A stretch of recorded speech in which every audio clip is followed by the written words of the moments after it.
ঢাকায় মাননীয় শিক্ষামন্ত্রী মহোদয়ের পদত্যাগ দাবির তীব্র বিরোধিতা ও প্রতিবাদ জানিয়ে বাংলাদেশ স্বতন্ত্র ইবতেদায়ী মাদ্রাসা শিক্ষক সমিতির উদ্যোগে জাতীয় প্রেস ক্লাবের সামনে এক বিশাল মানববন্ধন অনুষ্ঠিত হয়েছে। শাহজালাল ভূঁইয়া উজ্জ্বলের তথ্যচিত্রে বিস্তারিত।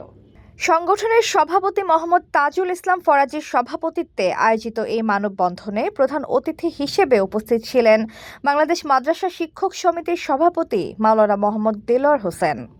অনুষ্ঠানটি সঞ্চালনা করেন সমিতির মহাসচিব মোহাম্মদ আলাউদ্দিন খন্দকার। ঘরে বা ইন্ডাস্ট্রিতে মেঘনা স্টার কেবলস, বিশুদ্ধ কপারের নিরাপদ কেবলস, আপনার নিরাপত্তার সঙ্গী। মানববন্ধনে প্রধান অতিথির বক্তব্যে মাওলানা মোহাম্মদ দেলোয়ার হোসেন বলেন, শিক্ষা খাতের উন্নয়ন ও শিক্ষক সমাজের দীর্ঘদিনের বঞ্চনা দূরীকরণে বর্তমান শিক্ষামন্ত্রী আন্তরিকভাবে কাজ করে যাচ্ছেন। একটি বিশেষ মহল উদ্দেশ্য প্রণোদিতভাবে শিক্ষামন্ত্রীর পদত্যাগ দাবি করে শিক্ষাঙ্গনে বিশৃঙ্খলা তৈরির অপচেষ্টা চালাচ্ছে। এই ষড়যন্ত্র সাধারণ শিক্ষক সমাজ কোনোভাবেই মেনে নেবে না।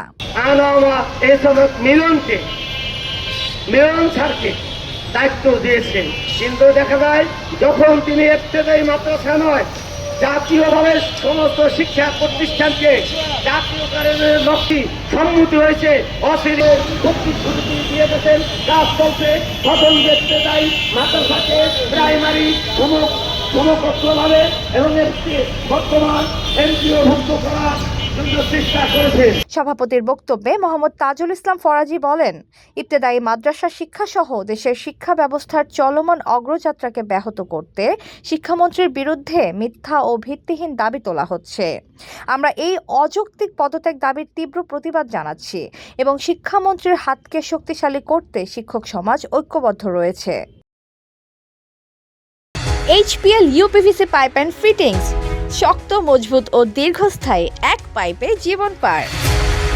মানববন্ধনে বক্তারা শিক্ষামন্ত্রীর বিরুদ্ধে সব ধরনের চক্রান্ত বন্ধ করার আহ্বান জানান এবং ইবতেদায়ী মাদ্রাসা শিক্ষকদের দীর্ঘদিনের ন্যায়সঙ্গত দাবিগুলো দ্রুত বাস্তবায়নে সরকারের হস্তক্ষেপ কামনা করেন।